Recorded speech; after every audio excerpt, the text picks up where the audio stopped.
également. Alors à propos d'argent, parce que c'est une spécialiste, on va rejoindre donc Lucile Pétavin, historienne et membre du laboratoire de l'égalité.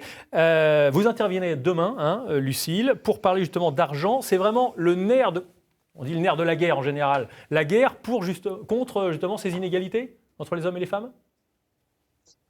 Oui, tout à fait. Et ce qui est très marquant avec cette question de l'argent, et on parlait tout à l'heure de l'écart entre les salaires des hommes et des femmes, c'est que les premières lois sur cette question ont aujourd'hui plus de 40 ans, et pourtant, elles ne sont pas suivies de faits.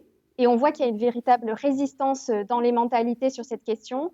Et c'est pour ça qu'un festival tel que le Printemps des Fameuses est tout à fait essentiel pour justement faire changer les mentalités sur ces questions. Alors vous trouvez ça, vous, d'autant plus injuste que vous avez estimé le coût de la virilité. On va regarder la couverture de votre essai, de votre livre. Le coût de la virilité, ça coûte combien la Cher, très cher. Alors en fait, le coût de la virilité, sont les sommes qui sont dépensées par l'État et la société pour faire face aux comportements asociaux des hommes. On a le chiffre qui En s'affiche termes, pendant que par vous parlez, exemple, Lucile Pétavin, 95 ouais, milliards oui. 200 millions d'euros par an. Je ne crois même pas ce que je suis en train de dire.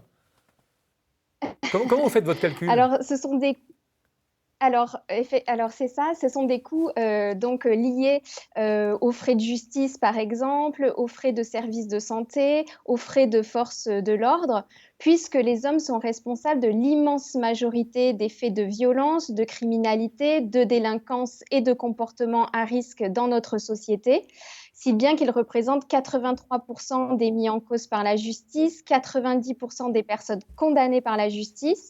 Et là, vous le montrez très bien, ils sont surreprésentés dans tous les types d'infractions et notamment les plus graves. Et donc tout ça, ça a un coût, ça coûte extrêmement cher et mon estimation est donc à près de 100 milliards d'euros par an. C'est tout à fait colossal, c'est équivalent à peu près au déficit annuel du budget général de la Mais France. ça veut dire quoi, Lucile Pétavin? Ça veut dire que les hommes sont dangereux pour la société ou celle-ci n'est pas adaptée pour eux, ces petites choses trop fragiles, ils ne peuvent pas s'adapter, donc ils font des bêtises?